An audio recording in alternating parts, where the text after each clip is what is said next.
So hey everyone, welcome to my world fiction addiction, जहां हम लोग फिजोशीज एंड फंदाशीज मिलकर अपने एडिक्शन को एंजॉय करते हैं इस BL वर्ल्ड के अंदर। चलिए तो अपने heart to heart in the embrace of my love का नेक्स्ट पार्ट शेयर करते हैं। Let's start. 45 मिनट का होता है दाफन वैली हॉस्पिटल से जहान के घर के रास्ते का सफ़र, लेकिन आज ये सफ़र जहान ने लगभग 30 मिनट में पूरा कर लिया था। और 30 मिनट के बाद जान लगभग हाँफता दौड़ता हुआ अपने घर के उस मेन गेट पर आकर रुक गया था। उसके कदम आगे बढ़ ही नहीं पाए। उसका चेहरा देखकर कहा जा सकता था कि वो यहाँ कितनी हड़बड़ी में और कितनी जल्दबाजी में आया है। उसके हाव भाव पूरी तरीके से जैसे कि उड़े हुए थे, पर उसके कदम रुक गए। उसके हाथों की मुट्ठियाँ भिज गई, क्योंकि सामने का नज़ारा कुछ ऐसा ही था। इबो के हाथ पर चोट लगी हुई थी और हान उसकी ड्रेसिंग कर रहे थे। जान के कदम और ज़्यादा तेज़ पड़ गए। उसका गुस्सा बहुत तेज़ था। उसने चिल्लाते हुए कहा, आखिर यहाँ हो क्या रहा है? जान की ऐसी आवाज़ सुनकर एकाएक हान के कदम और इबो की धड़कनें दोनों रुक गई। हान ने मुड़कर अपने मास्टर की तरफ देखा और इबो भी तुरंत वहाँ से खड़ा हो गया। उसने कहा, जान ने कहा, मैंने पूछा यहाँ क्या हो रहा है? इबो ने कहा, वो मुझे बस चोट लग गई है। तुरंत हान ने आगे आते हुए कहा, मास्टर, बस अभी अभी इबो को चोट लग गई, वो गिर गया था। जान ने अपनी कोल्ड वॉइस में कहा, अच्छा अभी अभी? हाँ, और कैसे गिर गया? वो चलते चलते गिर गया क्या? अभी मेरी कुछ देर पहले आपसे बात हुई थी, तब तो आपने कहा कि वो घर पर ही नहीं है, और अब वो यहाँ बैठा भी है और ऊपर से चोट भी लगा कर बैठा है। आप मुझे इसे एक्सप्लेन करेंगे अंकल? ये कहते हुए हान की कोल्ड आइज अब हान पर आकर टिक गई थी। पर इससे पहले कि हान कुछ भी कह पाता, इबो ने आगे आते हुए कहा, वो मैं मार्केट गया था आपके लिए सरप्राइज प्लान करने, और बस जब मैं लौट रहा था तो जल्दबाजी में बस ये चोट लग गई। जैसे ही इबो ने ये शब्द कहा कि जल्दबाजी, एक जान इतना गुस्से में आ गया कि वो अपनी और इबो की बीच की दूरी को कम करता हुआ इबो के इतना करीब आकर खड़ा हो गया कि इबो एकदम से जैसे कांप गया हो। जान ने इबो की आंखों में देखते हुए कहा, जल्दबाजी? हाँ, हर चीज़ की तुम्हें जल्दबाजी ही होती है। पहले अपने घर से यहाँ तक भाग कर आने की, और अब यहाँ नया उत्पात मचाने की। अब क्या क्या है तुमने? हाँ, क्या किया है तुमने? ये कहते हुए जान ने तुरंत इबो की एल्बो को पकड़ लिया और वो लगभग इबो को झकझोर रहा था। हान ने कहा, मास्टर शांत हो जाइए, सब कुछ ठीक है। हान ये कहते हुए जान को शांत कराने की कोशिश करने लगा। हान जानता था कि जान का गुस्सा बहुत ज़्यादा तेज़ है, और अगर वो ऐसे ही गुस्सा करता रहा तो वो पक्का इबो को हर्ट कर देगा। इबो ने कहा, अभी आप गुस्से में हैं, हम बाद में बात करेंगे, ठीक है? ये कहते हुए इबो भी थोड़ा डर कर पीछे होने की कोशिश करने लगा, पर जान ने इबो को छोड़ा नहीं। उसने कहा, तुम ये बताओ, तुम क्या करने गए थे? कहाँ गए थे तुम? सुबह से तुम घर पर क्यों नहीं हो? इबो ने कहा, मैंने कहा ना, मैं आपके लिए गिफ्ट लेने गया था, सरप्राइज प्लान करने गया था। देखिए उस वॉल को देखिए। ये कहते हुए इबो उस मेमोरी वॉल की तरफ इशारा करने लगा। जान ने भी उस इशारे को फॉलो करते हुए उस वॉल की तरफ देखा, जहाँ उन फ्रेम्स के अंदर नए फोटोग्राफ्स लगे हुए थे। और जैसे ही जान ने उन तस्वीरों को देखा, एक उसका पूरा जिस्म जैसे ठंडा पड़ गया हो। उसका गुस्सा और ज़्यादा बढ़ गया था। उसकी आंखें बहुत नैरो हो गई। उसने इबो की तरफ घूरते हुए कहा, हाउ डेयर यू। जैसे ही जान ने ये कहा, एक इबो पूरी तरीके से ठंडा पड़ गया। उसने कहा, जान ने कहा, किसने कहा था तुमसे? किसने कहा था इन सब चीज़ों को छेड़ने के लिए? हाँ, अगर ये फ्रेम्स खाली हैं तो ये किसी वजह से खाली होंगे ना। अंकल हान, आपने इसे मना क्यों नहीं किया? ये कहते हुए जान हान की तरफ घूरने लगा। इबो को नहीं समझ आ रहा था कि जान इतना ज़्यादा क्यों गुस्सा हो गया है। उसने तो सिर्फ खाली फ्रेम्स को भरा है ना, उसने बाकी तो किसी चीज़ को नहीं छेड़ा ना। इबो ने कहा, वो आपके फ्रेम्स खाली थे ना, बस मैंने इसीलिए उनमें हमारे गुस्सों के कुछ फोटोग्राफ्स को भर दिया। हाँ देखिए ना, आप सभी फोटोग्राफ्स में एक जैसा फेस लेके खड़े थे। मैंने तो सिर्फ मुस्कुराते हुए फोटोग्राफ्स को वहाँ लगाया है। ये कहते हुए इबो की आंखों से आंसू निकल आए थे, और इबो के आंसू को देखकर एक जान से थोड़ा सा भौचक्का हो गया। उसने कहा, इबो, तुम्हें ये नहीं करना चाहिए था, समझ आया तुम्हें? और हर चीज़ तुम्हारी मन के मुताबिक नहीं होती है। हर चीज़ तुम्हारे मन के मुताबिक नहीं होती है। जो कुछ तुम कर रहे हो, तुम्हें क्या लगता है सब कुछ सही है? तुम्हें मेरी परवाह नहीं, तुम्हें अपनी परवाह करनी चाहिए। आखिर तुम गुस्सों से यहाँ आए क्यों आए हो यहाँ? जैसे ही जान ने सवाल पूछा, अब इबो का पारा टूट गया था। वो इतनी पेशेंसली जो वहाँ अपने सारी इमोशंस को काबू करके खड़ा था, वो टूट गए। वो रोने लगा। उसकी आंखों से लगातार आंसू बहने लगे। उसके मुंह से कुछ भी बाहर नहीं आ रहा था। और इबो को इस तरीके से रोता हुआ देखकर जान लगभग इम्पेशेंट हो गया। उसने कहा, सच बताओ मुझे, यहाँ क्यों आए हो? और तुमने कहा था कि चैंग को तुम्हारे बारे में पता है, पर आज मुझे खबर मिल रही है कि चैंग वहाँ तुम्हें पागलों की तरह ढूंढ रहा है। किसी को भी खबर नहीं है तुम कहाँ हो। ईबो, आखिर तुमने ऐसा क्यों किया तुमने ऐसा? हाँ, हर चीज़ को मजाक बना कर रखा हुआ है। तुम्हारी फैमिली कितनी ज़्यादा परेशानी में है इस वक्त, तुम्हें पता है? तुम्हें कोई होश है कि तुम्हारी सब कितनी परवाह कर रहे हैं? और तुम यहाँ मुझे सरप्राइज दे रहे हो। मुझे तुम्हारी सरप्राइज की ज़रूरत नहीं है, मुझे नहीं है इन सब चीज़ों की ज़रूरत। ये कहते हुए इंसान चीखने लगा। वो इतना तेज़ चीख रहा था कि पूरे मैंशन में उसकी आवाज़ गूंज रही थी। वो बेशक ईबो के लिए परवाह कर रहा था, पर इस वक्त ईबो को सिर्फ उसका गुस्सा नजर आ रहा था। और ऐसा गुस्सा ईबो के अंदर एक डर पैदा कर रहा था, ऐसा डर जिसने सब पूरी तरीके से तोड़ दिया। कुछ पल ईबो वहाँ ऐसे ही खड़ा रहा। उसकी सुबकने की आवाज़ को अंकल हान भी सुन सकते थे। अंकल हान ने तुरंत जान को ईबो से अलग किया। उसने कहा, मास्टर चिल्लाना बंद कीजिए, वो बच्चा है, हम उस पर इस तरीके से चिल्ला नहीं सकते। ये कहते हुए हान लगातार जान को ईबो से दूर करने की कोशिश करने लगा। और ईबो इस तरीके से जान को देखकर पूरी तरीके से टूट गया। उसने एक पल जान को देखा और फिर रोता हुआ वहाँ से भाग गया। जान ने ईबो को आवाज़ लगाते हुए कहा, ईबो रुको, लेकिन ईबो वहाँ से जा चुका था और अंकल हान जान को पीछे खींचकर बहुत दूर कर चुके थे। अंकल हान ने कहा, मास्टर। जान ने कहा, अंकल मैं सिर्फ उसकी परवाह कर रहा हूँ, आपको पता है वो यहाँ भाग कर आया है। सबको कितनी टेंशन है, मुझे कितनी टेंशन है। अगर से कुछ हो जाता तो, अगर क्या वजह है मुझे यहाँ इस तरीके से आया है बिना किसी को बताए? मजाक है क्या ये सब कुछ? क्या ये मजाक है? बताइए आप मुझे। कहते हुए जान अंकल हान से सवाल पूछने लगा। अंकल हान कुछ पल जान को ऐसे ही देखते रहे, फिर एक लंबी सांस लेकर उन्होंने कहा, आपको पूछना चाहिए, इस तरीके से चिल्लाना नहीं चाहिए। जब वो यहाँ आया है तो उसके पीछे ज़रूर कोई वजह रही होगी।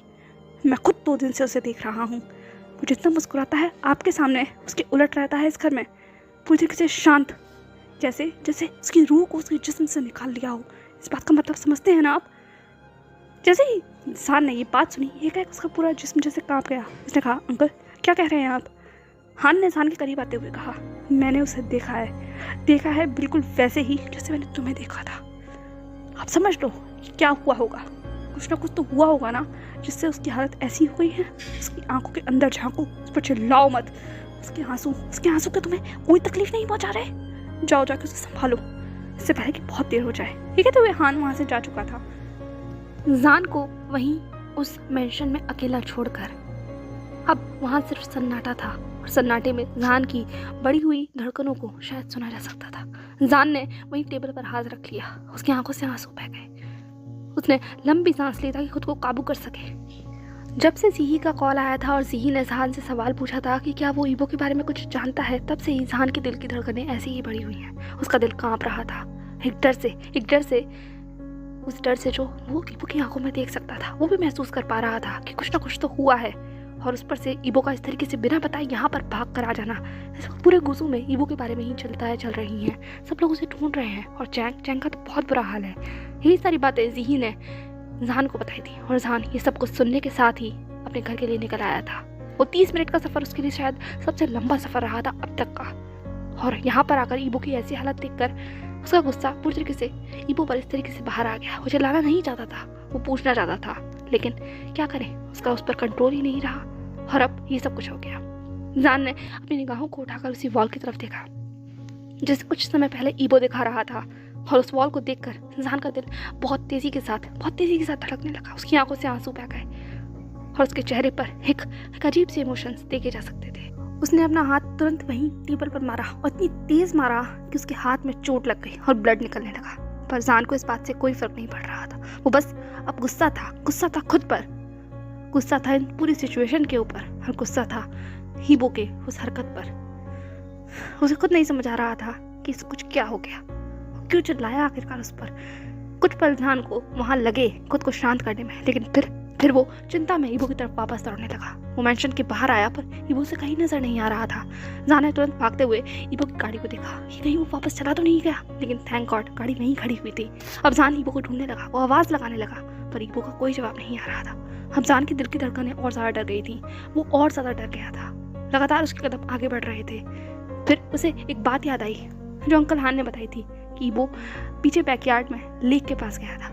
यही चीज सोचते के साथ ही जान लेक की तरफ दौड़ा, और उस रास्ते को पार करते हुए जान के दिल में बहुत ख्यालात आ रहे थे। और फाइनली वो लेक के पास पहुंच गया, और दूर से वो ईबो के रोने की आवाज़ को सुन सकता था। और ईबो के रोने की आवाज़ कहीं ना कहीं जान के दिल को भी तोड़ रही थी। जान ने ईबो को आवाज़ लगाते हुए कहा, ईबो जैसे ही ईबो ने जान की आवाज़ सुनी वो तुरंत अपनी जगह पर से खड़ा हो गया। उसने कहा आप यहाँ मत आइए, प्लीज़ मत आइए, कुछ देर मुझे अकेला छोड़ दीजिए। जान ने कहा नो प्लीज़ रुक जाओ, रुको ईबो। ये कहते हुए जान तुरंत ईबो के सामने आ गया। उसने कहा ईबो क्या हुआ है? ईबो ने कहा मेरे से बात मत कीजिए प्लीज़, का मुझे अकेला छोड़ दीजिए, कुछ वक्त के लिए मुझे अकेला छोड़ दीजिए, मुझे किसी से कोई बात नहीं करनी। लेकिन जान ने ईबो को अकेला छोड़ने की बजाय उसे गले लगा लिया। उसे गले लगाते हुए कहा आई एम सॉरी, पर चिल्लाना नहीं चाहता था, मैं तुम पर चीखना नहीं चाहता था, बट मैं क्या करूं? तुम ऐसा क्यों कर रहे हो ईबो, क्यों कर रहे हो? क्या हुआ है मुझे प्लीज़ बताओ, मुझे चिंता हो रही है तुम्हारी। मुझे पता है कुछ हुआ है, तुम झूठ मत बोलो, मत झूठ बोलो, मत कहो ये कि कुछ नहीं हुआ है, क्योंकि मैं जानता हूँ, मैं समझ पा रहा हूँ। प्लीज़ बताओ मुझे, वहाँ चैन तुम्हारी कितनी परवाह कर रहा है, तुम यहाँ क्यों आए हो इस तरीके से किसी को बिना बताए? बताओ मुझे। जैसे ही ईबो ने सुना एकाएक उसकी आंखों से आंसू बहने लगे। वो रोने लगा जान को पकड़कर। उसके बाद उसने जान से खुद को अलग किया। उसने कहा आप जानना चाहते हैं मैं यहाँ क्यों आया हूँ? जान ने कहा हाँ बताओ मुझे। ईबो ने कहा ठीक है तो रुकिए। ये कहते हुए ईबो ने जान से और कदमों की दूरी को बढ़ाया। जान ने कहा रुको ईबो। ईबो ने कहा रुकिए, आप वहीं रुकिए और देखिए और फिर मुझसे पूछिएगा। ये कहते हुए ईबो अपनी शर्ट के बटन को खोलने लगा। जान ईबो को अजीब से हालात में देखकर कुछ नहीं समझ पा रहा था। उसने कहा ईबो क्या कर रहे हो ये? ईबो ने कहा मैंने कहा ना रुकिए, देखिए और फिर मुझसे पूछिएगा। जान अपनी ही जगह पर सन्ना सा खड़ा रह गया और ईबो एक एक कर अपनी सारी शर्ट के बटन को खोल चुका था और देखते ही देखते वो शर्ट अब उसकी उस फ्रेजाइल सी बॉडी से अलग हो गई थी। और जैसे ही वो शर्ट उसके जिस्म से अलग हुई, जान तो लगभग जैसे अपनी जगह पर बिल्कुल स्टक हो गया। वो बिल्कुल बर्फ की तरह वहाँ जम गया। उसे अपनी आंखों पर यकीन नहीं आ रहा था। जो कुछ भी वो सामने देख रहा था, ईबो का वो शरीर न जाने कितने सारे निशानों से घिरा हुआ था। वो निशान उसके गले से शुरू होते हुए उसके हाथों तक जा रहे थे, उसके सीने पर थे। और जैसे ही जान उन निशानों को देख रहा था, वो सन्न हो गया था। उसने ईबो की आंखों में देखते हुए कहा ईबो ये क्या है? ईबो ने कहा देखिए ना, देखिए कितने सारे निशान हैं, ये जा ही नहीं रहे, ये मेरे बॉडी से नहीं जा रहे हैं। मुझे इन्हें हटाना है पर ये नहीं जा रहे। ये मुझे याद दिला रहे हैं वो सब कुछ जिसे मैं भूलना चाहता हूँ। मैं क्या करूँगा मुझे बताइए। ये कहते हुए ईबो वहीं ज़मीन पर बैठ गया और जान ने तुरंत ईबो को थाम लिया। उसने कहा मुझे बताओ ये क्या हुआ है, ये कैसे निशान है ये? हाँ ये किसने किया ये? जान की आवाज़ में वो डर, वो परवाह साफ देखी जा सकती थी। उसकी खुद की आवाज़ कांप रही थी और उससे भी ज़्यादा कांप रहा था तो वो था ईबो जो जान की बाहों में था। उसने वहीं टूटी हुई आवाज़ में कहा उसने मुझे छुआ गा।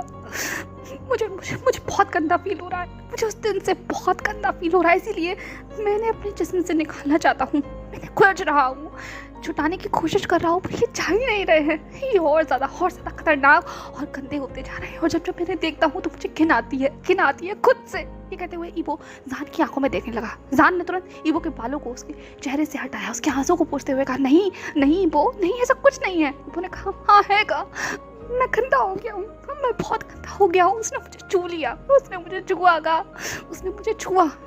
जान ने तुरंत ईबो को गले लगाते हुए कहा नहीं किसी ने तुम्हें नहीं छुआ, कोई तुम्हें नहीं छू सकता। ईबो तुम क्या बोल रहे हो? तुम गंदे नहीं हो, कोई गंदा नहीं है, कोई ऐसा गंदा नहीं हो सकता। ईबो तुम तो बहुत प्योर हो, बहुत ज़्यादा। मेरी आंखों में देखो मेरी तरफ। कहते हुए जान ईबो को अपनी आंखों में देखने के लिए मजबूर करने लगा। उसने कहा मेरी आंखों में देखो, क्या दिखता है तुम्हें? ईबो ने कहा मुझे नहीं पता।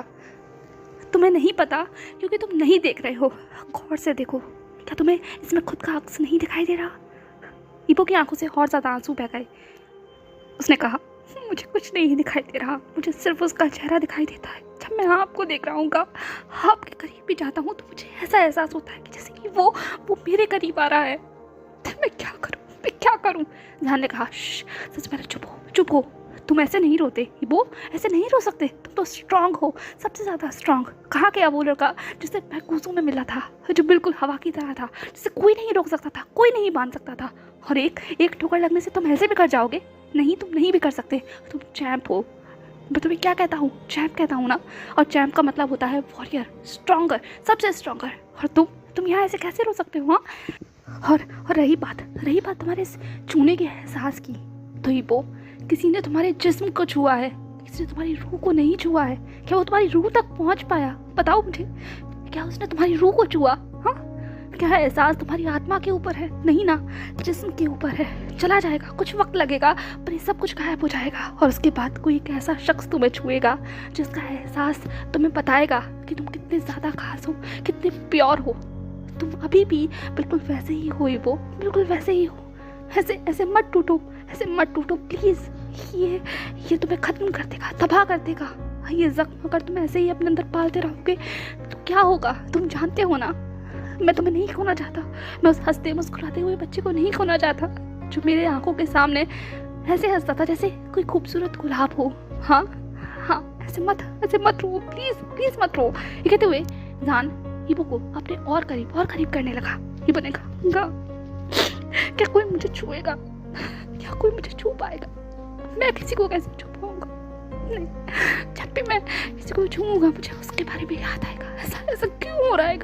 आपको पता है उस दिन जब हम हॉल में थे, मैं आपके करीब था। आप जानते हैं ना, उस दिन हम जब एक दूसरे के इतना करीब थे, एक जान की पूरी बॉडी स्टिफ हो गई। उसने कहा, ईबो ने कहा आपको पता है आपका चेहरा अचानक से उस इंसान से बदल गया। आपके चेहरे तक के अंदर मुझे उसका चेहरा नजर आ रहा था। मुझे हर एक के अंदर उसी का चेहरा नजर आ रहा है। कोई मेरे करीब भी आता है तो डर जाता हूँ कि कहीं वो मुझे छू ना ले। मैं क्या करूँगा? प्लीज सब एहसासों को मुझसे दूर कीजिए, प्लीज कुछ कीजिए। जान ने तुरंत ईबो का चेहरा अपनी हथेलियों में लेते हुए उसे अपने करीब करते हुए कहा, क्या तुम्हें अब भी उसका चेहरा नजर आ रहा है? मेरे चेहरे को गौर से देखो। ईबो ने जान को देखने से मना कर दिया। उसने कहा, मैं नहीं देखना चाहता। जान ने कहा, मेरी तरफ देखो। ईबो ने कहा, नहीं, कहा प्लीज, मैं नहीं देखना चाहता। अब जान को गुस्सा आ गया था। उसने ईबो का चेहरा फोर्सफुली पकड़ा, अपने करीब किया और उसकी आंखों में देखते हुए कहा, मेरी तरफ देखो। जान की ऐसी अथॉरिटेटिव वॉइस सुनकर एक ईबो का पूरी बॉडी से कांप गई। उसने अपनी निगाहों को उठाकर जान की तरफ देखा। दोनों का चेहरा बहुत करीब था, बहुत ज़्यादा करीब। जान ने कहा, क्या तुम्हें अब भी उसका चेहरा नजर आ रहा है? ईबो ने कहा, नहीं। जान ने कहा, नहीं, और आएगा भी नहीं, कभी नजर नहीं आएगा तुम्हें उसका चेहरा। और जब भी तुम्हें उसका चेहरा नजर आए तो याद करना, मैं था तुम्हारे करीब, सिर्फ मैं, मेरा एहसास है तुम्हारे पास। तुम्हें किसी ने नहीं छुआ, मैंने छुआ है। समझ आया? बताओ उसने तुम्हें कहाँ छुआ था? ईबो ने कहा, यहाँ इस गर्दन पर, यहाँ मेरे लिप्स पर, मेरे हाथों पर, यहाँ मेरे चेस्ट पर उसने छुआ था मुझे। जान ने कहा, यहाँ बस यहाँ। हाँ, देखो गौर से देखो, मेरे हाथ हैं यहाँ मेरा एहसास है ना? एहसास हो रहा है तुम्हें? ये कहते हुए जान अपने हाथों को ईबो के उस नेकेड चेस्ट के ऊपर फिराने लगा। उस हर जगह जहाँ पर उसे वो मार्क्स नजर आ रहे थे, वो निशान नजर आ रहे थे, वो खरोच नजर आ रही थी। और जैसे जैसे जान अपने हाथों को वहाँ फिरा रहा था, ईबो एकाएक जान की बाहों में सिमटता चला जा रहा था। और एक कर जान ईबो के होठों तक पहुँच गया। उसने कहा, यहाँ उसने तुम्हें छुआ था? ईबो ने कहा, उसने छुआ था। जान ने ईबो और खुद की दूरी को कम किया। वो उसके लिप्स के बहुत करीब आ गया था, पर उसने उसे छुआ नहीं। उसने कहा, अब यहाँ तुम्हें सिर्फ मेरा एहसास महसूस होगा और इसके बाद तुम्हें कुछ याद नहीं रहेगा। ईबो, कभी भी याद मत करना कि किसी और ने तुम्हें छुआ था। और जब भी तुम्हें ऐसा कोई एहसास हो तो इस पल को याद करना, सिर्फ इस पल को। ये कहते के साथ जान ने ईबो के लिप्स के नीचे लोअर एरिया पर, उसकी चिन पर किस किया, बहुत सॉफ्टली। और जैसे ही जान के होठों का एहसास ईबो को होता है, उसे ऐसा लगा जैसे कि सब कुछ यहाँ खत्म हो गया, सब कुछ। जान के एहसास में ईबो पूरी तरीके से घुल गया था। और जैसे ही जान ने ईबो को छुआ, ईबो जान की बाहों में सिमट गया। ना सिर्फ ईबो बल्कि जान भी उन दोनों के एहसासों और जज्बातों में खो गया था, घुल गया था। और दोनों सिमट कर वहीं उस बड़ी सी झील के किनारे बैठे रहे, सिराने बैठे रहे। कितना वक्त गुजरा, शायद इसका एहसास उन दोनों में से किसी को भी नहीं था। ईबो ने अपना हर दर्द, अपना हर तकलीफ़, दुख जान के सामने जैसे एक खुली किताब की तरह रख दिया था। और जान ने भी उस पूरी किताब पर हर एक अक्षर को अपने खुद के एहसास और जज्बात से बदल दिया था। शायद ईबो को आज के बाद जान की बातें ज़्यादा याद रहें, उस तकलीफ़ से, उस दुख से, जिसके निशान तो बेशक रहेंगे, पर निशानों पर जान ने अपना एक मरहम लगा दिया था। और ये मरहम शायद आगे चलकर ईबो को संभलने में मदद करेगा।